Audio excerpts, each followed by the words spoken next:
Okay, so we're going to be in, we're going to cover two chapters this week, Genesis 35 and 36, but we're technically not going to probably cover 36 much. 36 is a genealogy, and the genealogy is of Esau. So Esau is not the line of Christ. So the main purpose of having that, because you'd ask yourself, well, why is it in there? The main purpose for having that is, if you'll recall, when Rebecca was pregnant, that the Lord said she had two nations in her womb. So Genesis 36, which is the genealogy of Esau, talks about the nation that was created that was through Esau. So it's a fulfillment of Scripture. And just a reminder that we all matter, even those that aren't in the line, right? So there'll be a few references we may pull out if we have time, but you're probably going to want to just kind of read through that on your own, because in the limited time we have. And then next week will be a great, we're about to do Joseph. And Joseph is probably one of those that I've taught as much, if not more, than Revelation. So I have taught through Joseph so many times, and Joseph is an amazing character. You know, from a real estate standpoint, he takes up almost half the text of Genesis. There's well over, depending on who your commentator is, well over like 150 parallels between Joseph and Jesus. And we're going to get to learn a lot. I know when I'm counseling informally with people that are struggling through divorce or reconciliation or all that, I always go to the story of Joseph and his brothers. To me, it is the biblical model for reconciliation. And I can't tell you how many times I've had to refer to that. So we're going to go through that. Next week, that starts the Joseph story. We're going to try to hit a lot of those parallels and try to make those connections. And there's a ton that we can apply to our lives in that. I've gotten the opportunity to preach from Joseph and the well at the Union Gospel Mission, which was amazing. And so I love Joseph. And then 37, we'll have the intro to Joseph, and then we're going to have the detour, which is chapter 38, which is the other, as we say, the ugly chapter in Genesis. So we're going to talk about Judah and his little fall, but what God does to work that out. So with that being said, we're going to pick up with Genesis 35 today. We're going to kind of close out the chapter of Jacob here. Jacob will come back. We'll close out Isaac, actually. Go ahead. How many chapters are in Genesis? 50. Oh, wow. So you've seen when you go to the eye doctor, they have 20/20 vision. Well, in the end here, we're going to get to Jacob with this blessing in 50/20, and we call it 50/20 vision, right?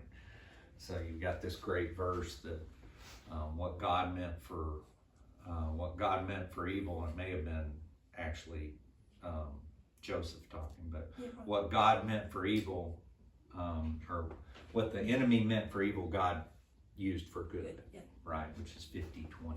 That's the Cody Redneck paraphrase of it. But so we're going to pick up, and if y'all remember last week, we had that sordid story of Shechem.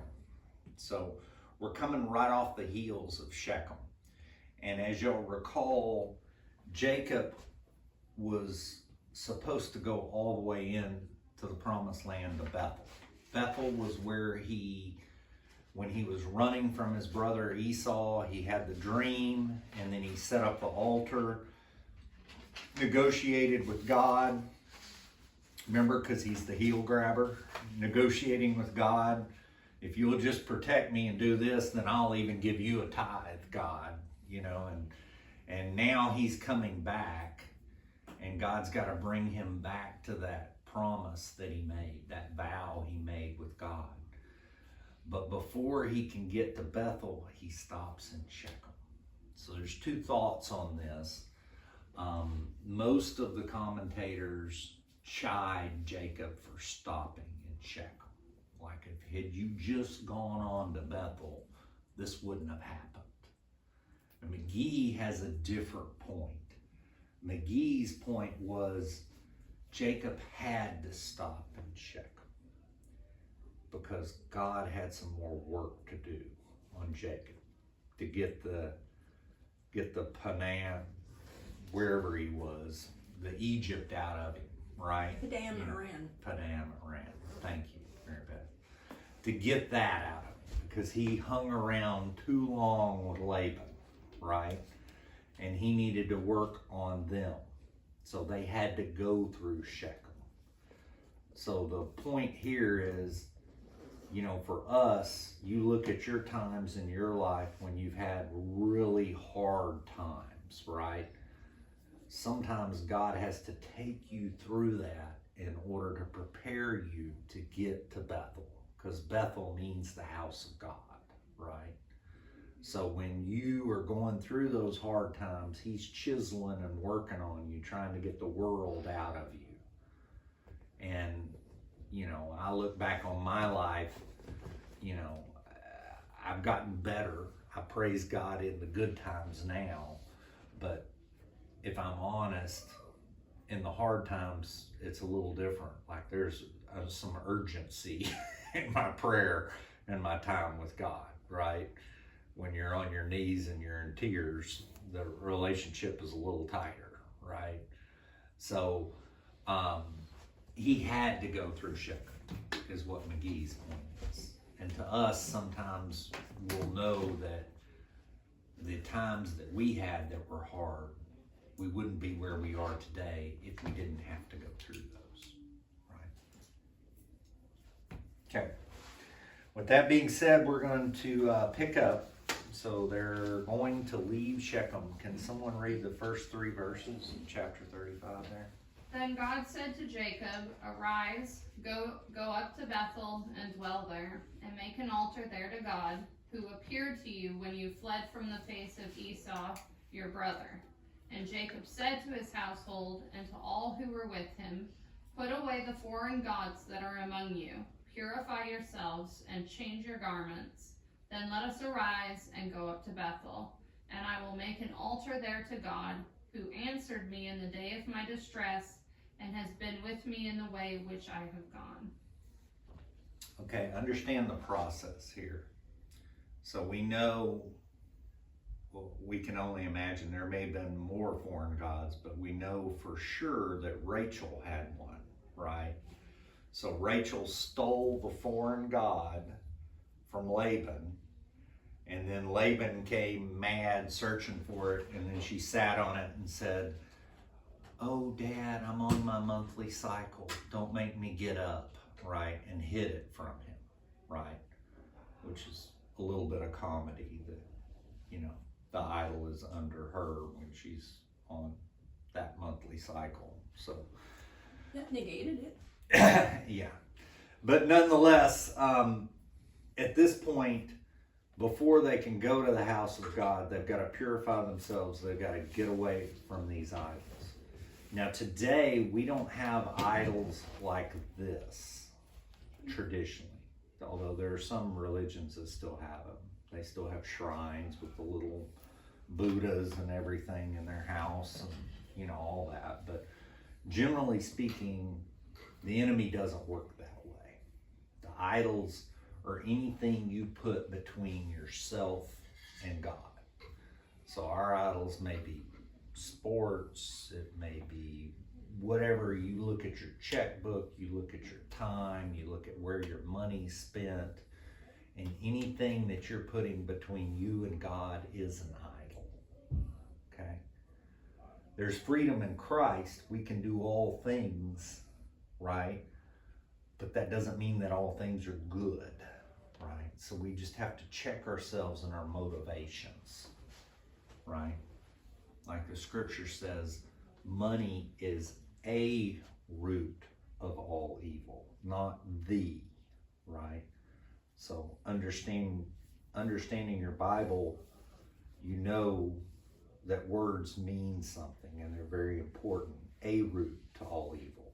So it doesn't mean that money in and of itself is evil, but when you have money, everything's fine. But when money has you, it's not a good thing, right? At that point, it's become an idol, right? Because the money has you. You're making decisions based on only money, right?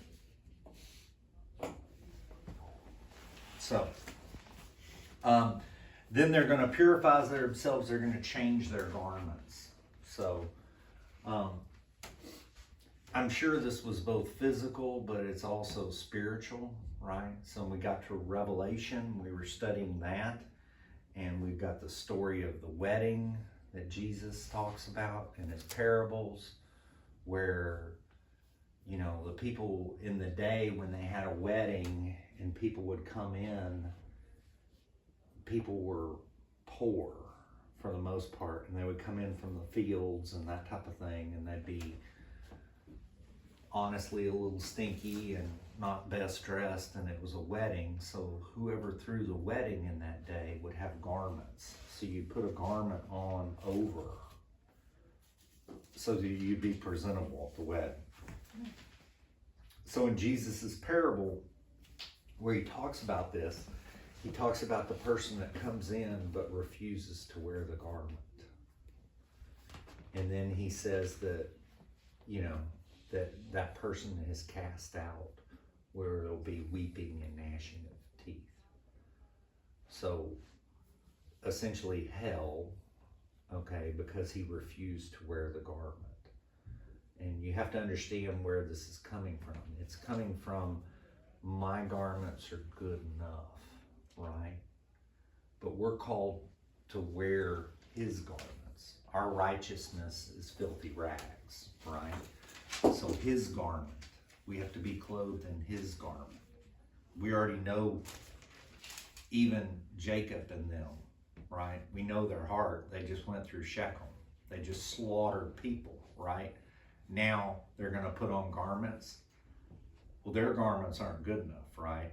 The garments have got to be the garments of the Lord, right? Does that make sense? Okay. So in our case, you know, we have things in our closet we probably don't wear, right? And then one of those may be, spiritually speaking, our righteousness, where we're not putting it on, okay? We just have to make sure that the righteousness is, like our prior conversation before class started, our righteousness is his righteousness, not self-righteousness, because that's where we start pointing the fingers, right? Okay, 4 through 8. Who'd like to read? So they gave Jacob all the foreign gods which were in their hands, and the earrings which were in their ears, and Jacob hid them under the terebinth tree which was by Shechem. And they journeyed, and the terror of God was upon the cities that were all around them, and they did not pursue the sons of Jacob. So Jacob came to Luz, that is Bethel, which is in the land of Canaan, he and all the people who were with him. And he built an altar there, and called the place El Bethel, because their God appeared to him when he fled from the face of his brother. Now Deborah, Rebekah's nurse, died, and she was buried below Bethel under the terebinth tree. So the name of it was called Allon Bacheth. Okay, so we got a lot going on here. First, notice they got all of their foreign gods. So we know that at this point, Rachel wasn't the only one, right? So either they had picked up foreign gods along the way, which is probably likely, right? We had... Well, when they plundered Shechem, They Yeah. took everything, Yeah. you know, so that came into the camp. Yep. Yep. Good point. So and then they even did the earrings and all that. So, this question came up this morning, jewelry and all that. Well, my answer, and Mary Beth, you may have a decision on this, but my answer is, we're going to be adorned by Christ in the end in Revelation. But jewelry and makeup and all that, that's not an issue unless it's an issue that you're trying to, paint your face like Jezebel, or, you're trying to, or you have so much in your heart, jewelry and money, because of the value of the earrings, that it had your heart. Does that make sense? Living in Asia, oftentimes their earrings would have a symbol of the god that they were worshiping. Mhm. In Okinawa, it's Shintoism, which is ancestor worship. So you would have a symbol of an ancestor in your earring. But the other jewelry that you wore didn't do that. This is like ownership. Either ear would be ownership. Yeah. Yeah, and to your point, right, when Yes. they plundered Shechem, and they probably had insignias to foreign gods, and especially people that do missionary trips and that kind of stuff, they'll pick up some kind of evil idol, and they'll find they're getting spiritually attacked, and they'll have to go through their house and cleanse it and get it out of the house. Mhm. There's a whole spiritual principle about letting something in your door. Yes. And I've had to learn that the hard way, but, if you're under spiritual attack, then pray about it, because you may have something that you let into your house that's causing this. Would a little statue of a Buddha count for something? Because I have a Buddha from years ago. I've never been Buddhist. I've never worshipped Yep. Buddha. But You I don't brought want that in your house. You do not. Okay. Yeah. You don't want it on your property either. Yeah. Buddha needs to go. I thought it was cute, so I picked it up in Thailand many years ago. Yeah. And I wonder if maybe he needs to relocate. Well, we're gonna see what Jacob does with the foreign gods right here. So maybe that'll give you an answer. Okay. Right. But when you bury it, not on your property. Yes, I would agree with that, because you want your ground blessed. Right. So, let's go on. One other thing here is, just before I go on, two things. First, notice that the people that were not of God quickly changed the name of the town to Luz, right?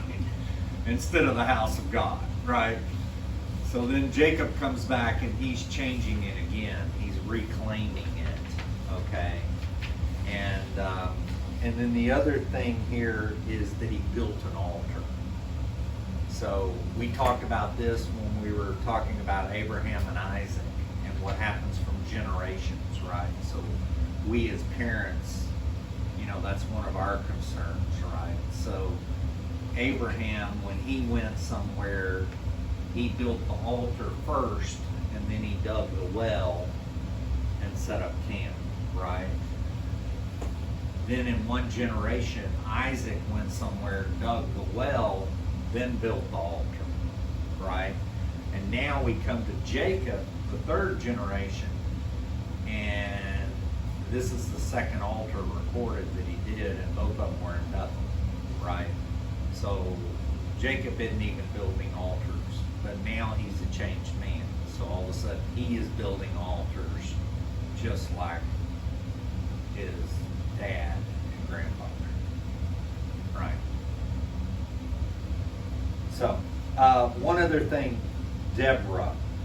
So when he left in a hurry because of the ruse he did, stealing Esau's birthright, blessing, and all that. And when he left, Rebecca had connived with him. And he comes back, and his favorite, the mama's boy, if you will, and his mama has already passed. So now the only connection he has to his mother, which is Deborah, which was her nursemaid, if you will, that came, you know, on that long journey across the desert, 300 miles when she first came, that's been with her the whole time, that he has only connection with childhood, is finally passing away. So I'm sure this hit him hard, right? The consequences of his decision. Okay. Let's go on to 9, if I can figure out my own outline here. There we go. Now it's the front page. 9 through 12. And God appeared to Jacob again when he came from Dan-aram and blessed him. And God said to him, "Your name is Jacob. Your name shall not be called Jacob anymore, but Israel shall be your name." So he called his name Israel. Also God said to him, "I am God Almighty. Be fruitful and multiply. A nation and a company of nations shall proceed from you. A king shall come from your body. The land which I gave Abraham and Isaac I give to you, and your descendants after you I give this land." Okay, a couple of things here first.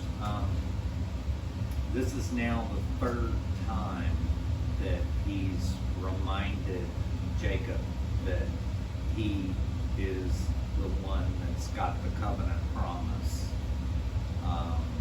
you know, to have people that's carried all the way from Abraham, right? People as many as the sands on the seashore, stars in the sky, right? So this is the original Abraham covenant that's getting passed to him. And he repeats it 3 times, which is significant, right? Numbers are significant. There's no coincidences in the Bible. You also see that he is reminded of his name now, Israel, for the second time, right? So God gave him a new name. Now, if you watch the background video from Chris, you know, some commentators pick up on, you know, when he's called Israel, he's doing something spiritual, and when he's doing Jacob, he's more in the flesh. I think it's a little more clear in the New Testament if you do that comparison with Simon and Peter, which we have a very similar type thing where Jesus renames Simon to be Peter. You know, it changes his character, and then you'll see him addressed as Simon a few times, and that's kind of a mild rebuke from the Lord, that he's acting like the old person. Anybody been there, right? You're saved, but you still act like the old. In my case, the old Cody, before I came to Christ, you know? And, Oh, you mean DC, before Christ? yeah. Exactly. So, you know, sometimes we act in the flesh, and we get to Revelation, there's that verse that we'll be given a new name. So all of this ties together, which is one of the wonderful things about Genesis. If you understand Genesis and Revelation, then all the other books make sense, right? So, I think that's all. Yeah, No, I'm just saying we're on 13. okay. Who'd like to read 13 through 15? Then God went up from him in the place where he had talked with him. So Jacob set up a pillar in the place where he had talked with him, a pillar of stone. And he poured a drink offering on it, and he poured oil on it. And Jacob called the name of the place where God spoke to him, Bethel. So it's interesting. Here's the first reference of a drink offering. Apparently, Leviticus outlines 5 offerings, but the drink offering is not one of the 5. So the drink offering is something that's you're going to see throughout. And actually, Paul, in I believe it was Philippians, has a famous verse where he says that he wants to pour his life out like a drink offering for the Lord. So this one was wine over the rocks, but a lot of times in Paul's day, they would do a drink offering over the fire. So it would go up in steam. So the picture here is like that. I think where Paul was going with this is that he would pour his life up, and then the steam and the aroma of that would rise to the Lord, right? So the thought here, for us from an application standpoint is, where are you pouring your life out? Because we're supposed to search our ways to see if they're pleasing to the Lord, right? Search your ways and see if there's anything offensive in me, so that I may address that. Because we all have that propensity. We have to ask ourselves, where are we pouring our lives out to? Thoughts? Questions? Okay. 16 through 18. Then they journeyed from Bethel, and when there was but a little distance to go to Ephrath, Rachel labored in childbirth, and she had hard labor. Now it came to pass, when she was in hard labor, that the midwife said to her, "Do not fear, you will have this son also."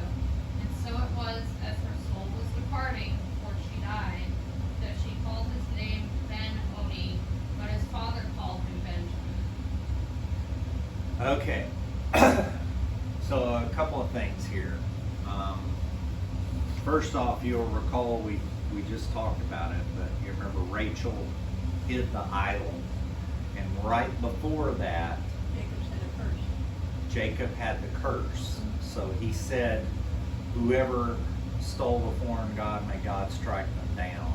I'm paraphrasing, but so now we see the fulfillment of the curse, which is yet another lesson for us not to curse and not to say things emotionally, react emotionally, but we need to take things to prayer first, right? And we see the fulfillment of that curse. Then you'll see this thing where she's in pain, obviously dying in childbirth, and she names him son of my sorrow, right? So she's focused on the pain, but here we see a little bit of a change and another signal that Jacob is slowly becoming Israel, because he changes it to the son of my right hand, right? So the right hand was the hand that was used in blessing. We kind of covered that on Wednesday on the Sermon on the Mount, right? So the right hand was the hand used in blessing. We're going to get, at the end, you're going to see Jacob actually, when he does the blessing, he's going to switch, because his right hand has the blessing, and he blesses who he chooses, which is a symbol of God, right? Sometimes God blesses people we wouldn't think, in our eyes, don't look like they deserve a blessing, right? But he chooses.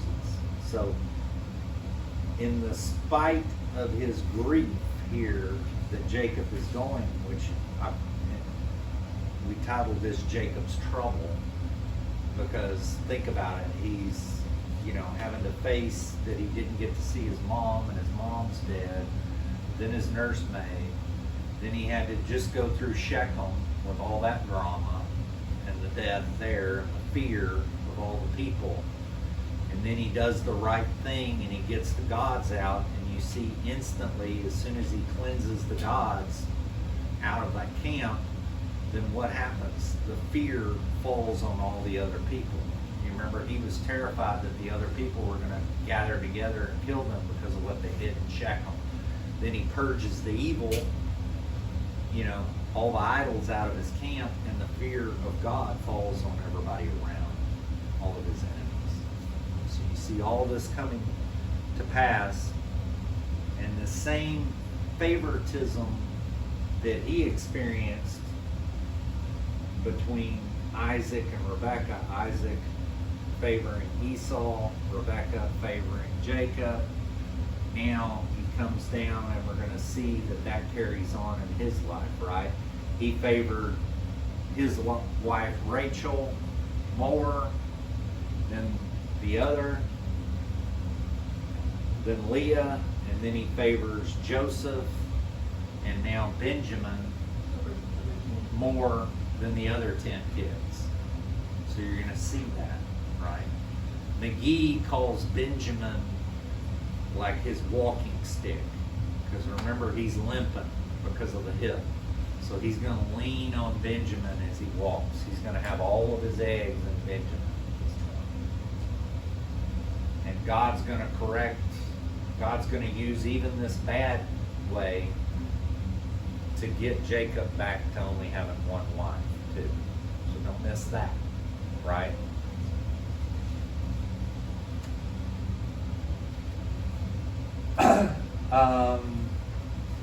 I guess 19 through 21. So Rachel died and was buried on the way to Bethlehem, that is Bethlehem, and Jacob set up a pillar on her grave, which is the pillar of Rachel's grave to this day. Then Israel journeyed and pitched his tent beyond the tower of Okay.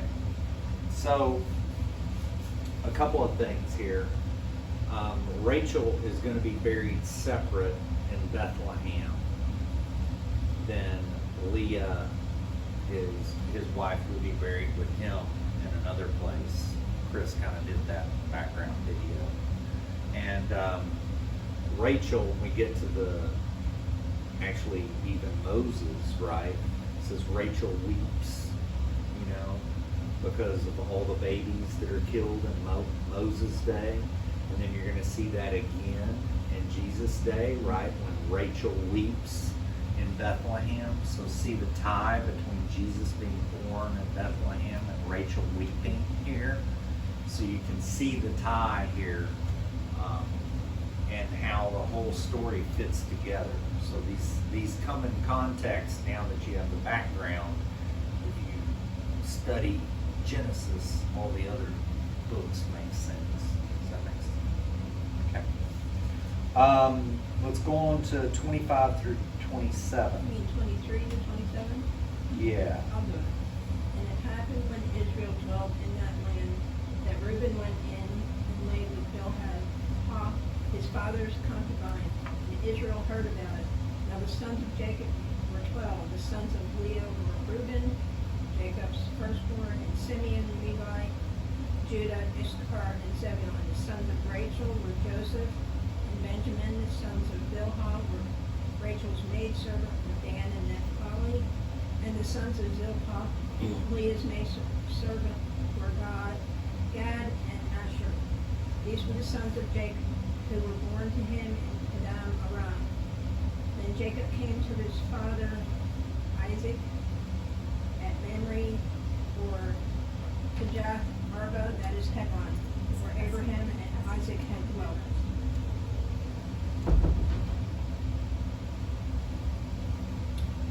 Okay.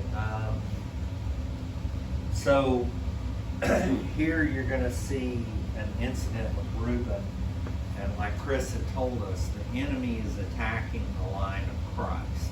So try to keep the big picture there. So through the Shechem event, sons 2 and 3 have lost the blessing, right, because of Shechem. Now the oldest son, who rightfully had the blessing according to birth order, is Reuben. And now Reuben is going to sleep with his father's concubine, which is not only a sin in the moral sense, but it's a huge disrespect to your father. It's a concubine. A concubine would be a, how would I describe Lesser that? status than a wife, meaning in Relations. They were having sexual relations. Kind of like a girlfriend. Kind of. Mistress would be the Mistress. closest thing to it. Mistress would probably be. And you're going to see this carry forward. So when we get to Solomon and and you'll have to look it up, but I think he had 800 concubines. Oh, wow. So it was, 300 wives and 700 concubines. 700. Thank you for if correcting. someone was a concubine, was that voluntary or involuntary? They were normally part of like a harem. You know, what we see later on is, so the concubines would be kind of set apart for the kings, and they would go in and do their service once or twice a year, you know, and they would rotate them in, so that, But once in harem, they could never go back to regular life. right.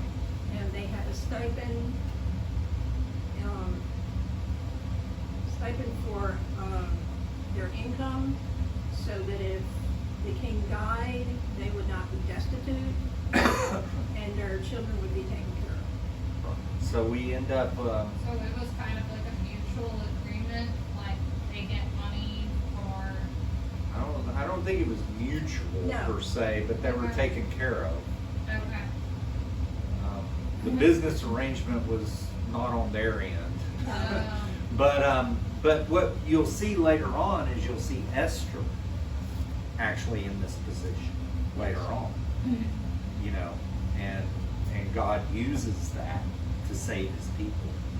So, but here, I just want you to understand the ramifications of this. Like, Reuben not only sinned, but this was in the culture to do this to his own father was like off the chain. You know, it would have been bad enough, but to do it to your own father. So Reuben has now been disqualified. But what you also need to see is how, understand that you didn't see the name Jacob here. It says Israel. Why? Ask yourself why. because he's changed, maybe? Is he, How is he responding to this? He just said that he heard of it. So much else. What did we just talk about? How did he respond with Laban about the foreign gods? What did he do then? How did Jacob respond He then? was yelling and screaming and He went out of anger and Yeah. emotion and flesh. Here it says Israel found out about it, right? So what does that tell you? It means that he's responding spiritually to this. yes. He's recognizing it, but he's not acting out of the flesh. He's praying about it, and he's deciding what he's going to do. And we're going to find out when the blessings come what he does, right? None of this gets missed by him, but he's not pulling him over and grabbing the paddle in front of everybody and spanking him, okay? Or doing something rash, right? So, 28 and 29. now the days of Isaac were 180 years. So Isaac breathed his last and died, and was gathered to his people, being old and full of days. And his sons Esau and Jacob buried him. Okay, a couple of things here I just want to point out that may give us a sign that Jacob has changed. As you notice the order there of the names. Did you notice that? And his sons Esau and Jacob buried him. Just the youngest. So yes, but the commentators picked up that this was likely that Jacob is approaching his brother humbly and letting his brother be mentioned first, right?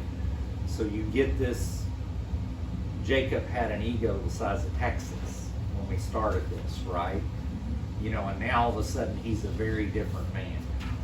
He's humbly hobbling, limping to the funeral of Isaac for the very guy that he stole the blessing from his brother from, stole the birthright from, stole all this stuff, and now he's letting his brother be mentioned first, letting his brother have the honor at the funeral.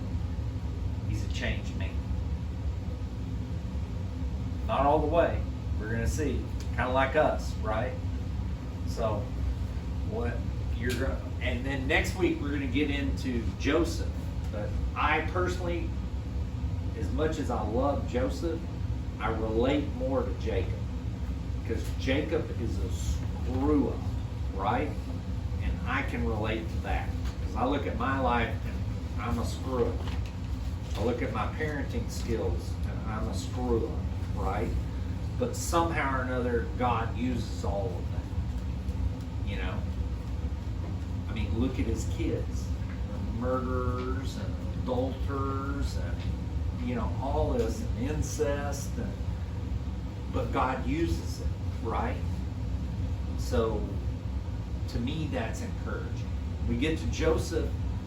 Joseph is going to be a contrast because Joseph, there's no other character in the Bible that is more Christ-like than Joseph. There is only one instance where people say that he wasn't Christ-like in Joseph's life. And I might even argue that. You know, there's just not much recorded that Joseph did wrong or something, period. Not that he wasn't. He was sinful, obviously. We're all fallen. 36, the only couple of things I want to point out here is you're going to see that this nation, Edom is the translation of Esau, so the Edomites become his nation. They also have the how you say it? Amalekites. So the Amalekites also, then you also see here the titles of nobility start coming in. So you start seeing the dukes and the kings. You know, all these things were of the world. God never meant that for his people, right? Yet we see it with Esau. Why? Because Esau is a man of the land and a man of the world, right? So it's all starting to creep in. That's mainly what I got out of that. But I encourage you to go ahead and read it. The counsel is the whole word of God. Is there anything else we need to do? Any prayer requests? Anything urgent that's on y'all's mind before we pray out? Nothing? Okay.